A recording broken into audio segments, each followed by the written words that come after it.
Well, good morning and welcome to the second video message coming out on Ascend, our monthly newsletter. I wanted to get back with you on this newsletter to talk about a challenging situation we have with tuition awards and try to give you as much detail and background as possible about the tuition award situation and why things had to change this year. So let me step back and catch up on a few things. First off, the tuition award system for USU was set up back in 2004 when we had our last change in tuition awards, and it was set as essentially a cash balance or cash credit available for tuition awards. And those numbers have not changed since 2004. Now that's challenging because our tuition has gone up certainly about 8% or so per year.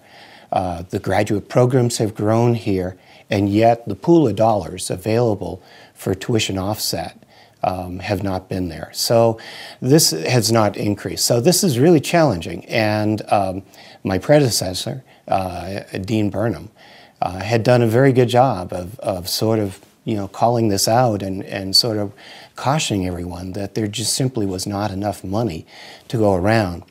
What he did was he tried to stretch those dollars as much as possible, put more and more limitations on access to the dollars, and it was the best approach.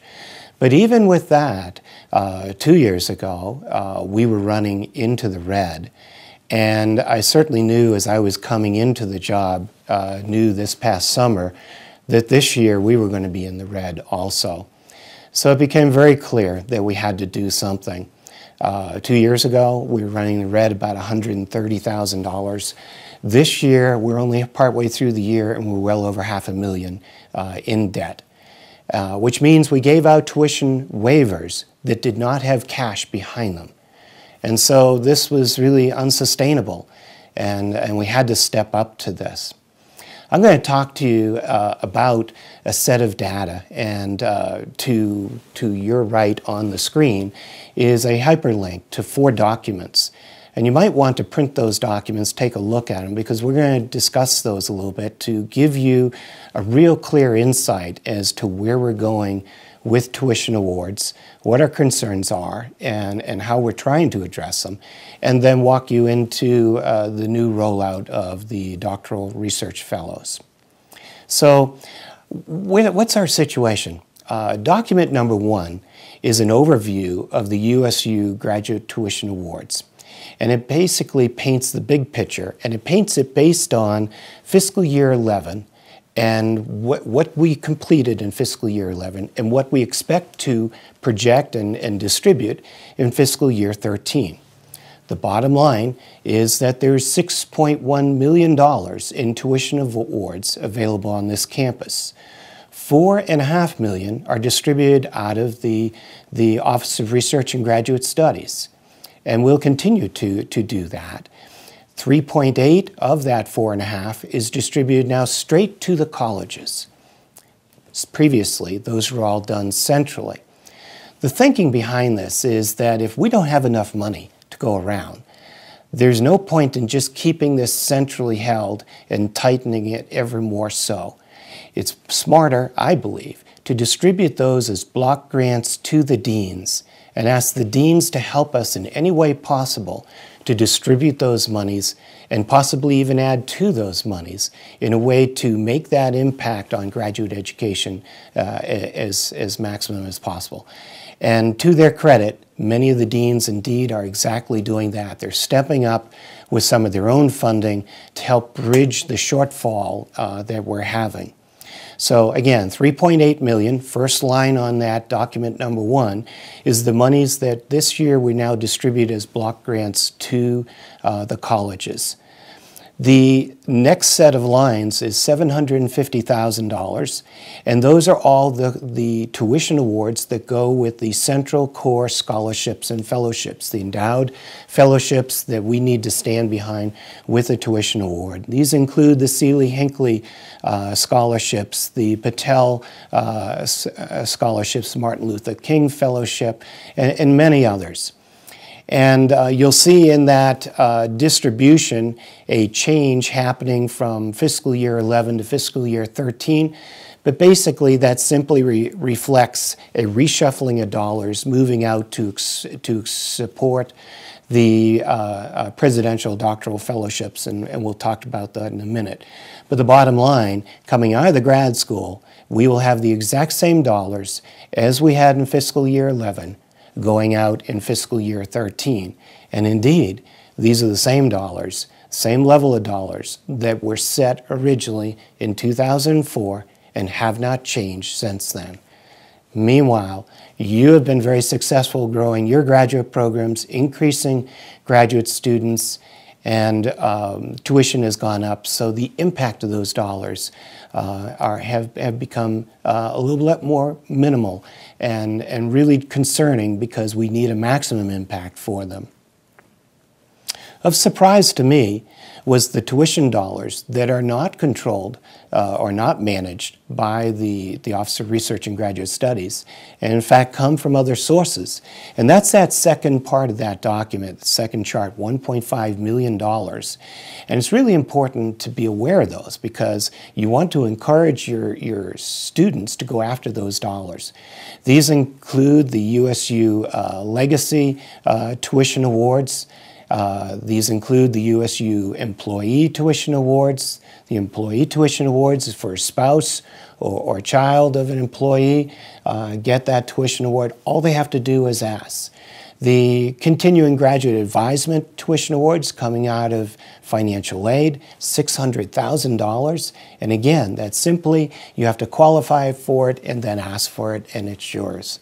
The Western Regional Graduate Programs Awards are also very positive, about $100,000. And then a very special allocation of tuition awards is the $800,000 for Dominican Republic graduate students here. Very impressive, all totaled $6.1 million. And again, those dollars are going to stay steady and are going to be there. So what has changed? Well, when we decided to move the dollars out as a block grant to the colleges, we had to think about how to do that in a way that recognizes and respects the amount of work going on in the departments and in the colleges now to support graduate students. And the most important driver we came up with was the effort of faculty to put graduate students on half-time assistantships.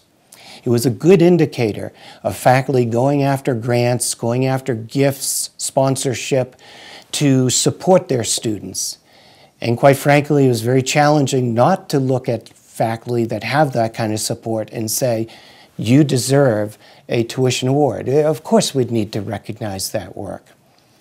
Equally, through a discussion amongst the deans, it became aware too that we need to also set aside some dollars that simply recognize the fact that we have a large headcount of graduate students, some of whom who are not on tuition stipends and assistantships.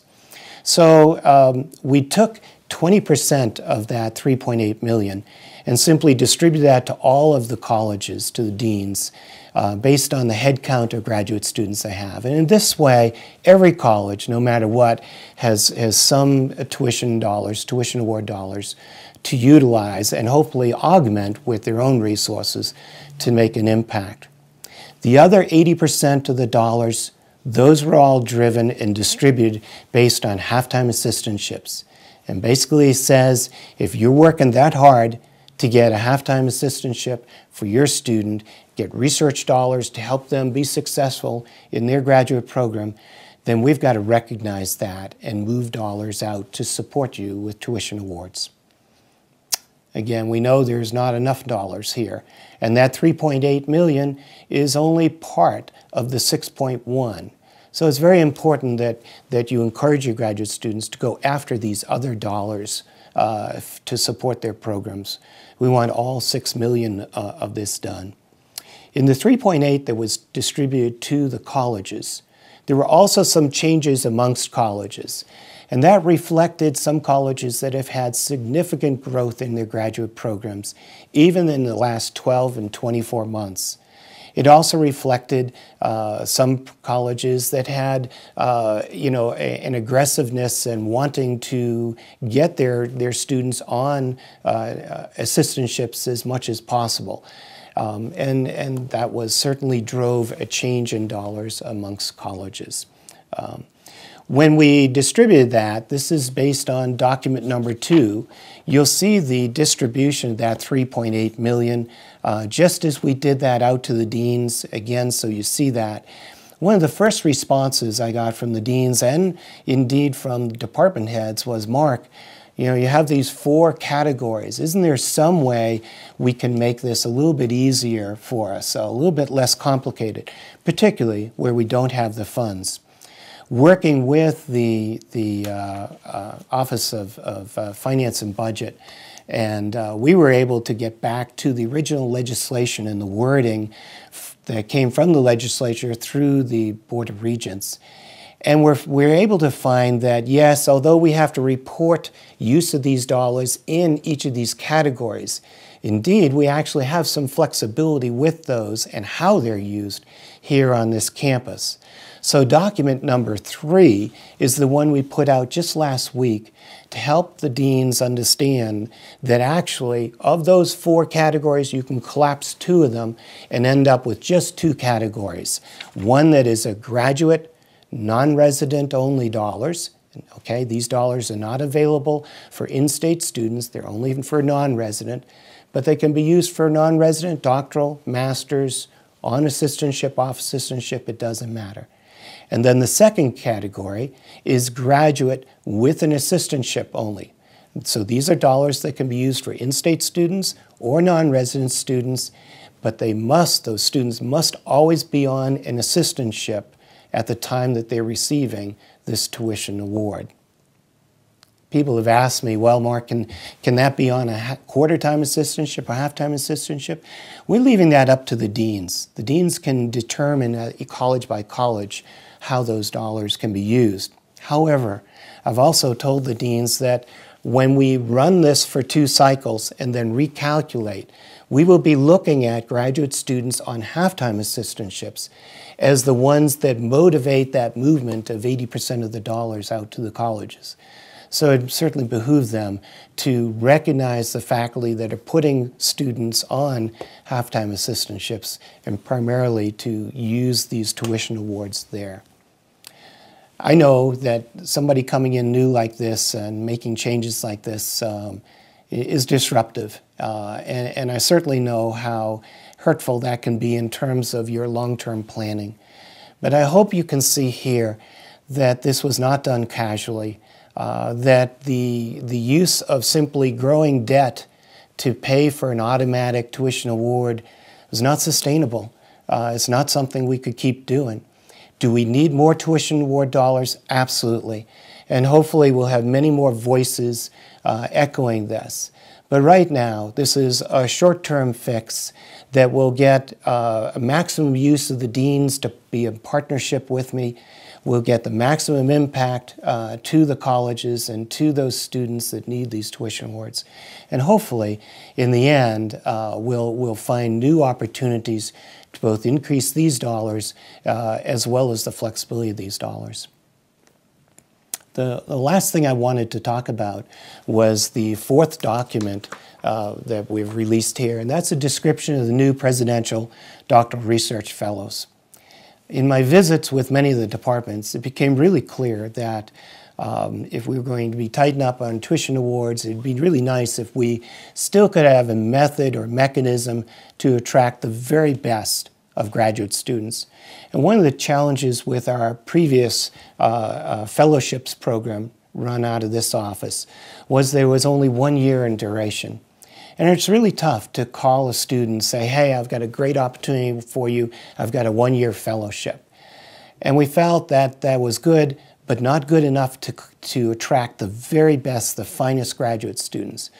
What we believe it might be more attractive is a 4-year commitment to a doctoral program where a student can come in knowing they'll have funding in a fellowship for 4 years. It should enable us to get the very best available on the market for graduate students. This is a new program, a unique program focused on the doctoral program. It launches 10 new doctoral fellowships this year. It will add 10 next year, and it will keep doing that until we end up with a steady state of 40 four-year doctoral fellowships out in the departments with the faculty, hopefully enabling them, college by college, to get world-class graduate students attracted to coming into the program. We're excited about that. The details of the program are in that document there. And hopefully this will be an opportunity to really expand the strength of our graduate programs. Again, we're doing this to try to make sure that you have as much detail as possible. Work with your deans on that $3.8 million, the block dollars that went out to the colleges. And the remaining dollars, make sure your students are going after those dollars in any way possible. If you have a Dominican Republic student coming in the door, you make sure they have already got their tuition award. If you've got a graduate student in the program that's a child of a USU employee, make sure they get their tuition award from financial aid. It's a great opportunity. We're going to keep working on this. We know this is not a perfect fix. It gets us out of the debt problem, but definitely leaves us all in the lurch, and we'll be looking for more dollars to support graduate programs. I hope this has helped give some clarity in seeing the numbers and how we've come about getting these out. We look forward to working with you in the future to help make this even better. Thanks for listening.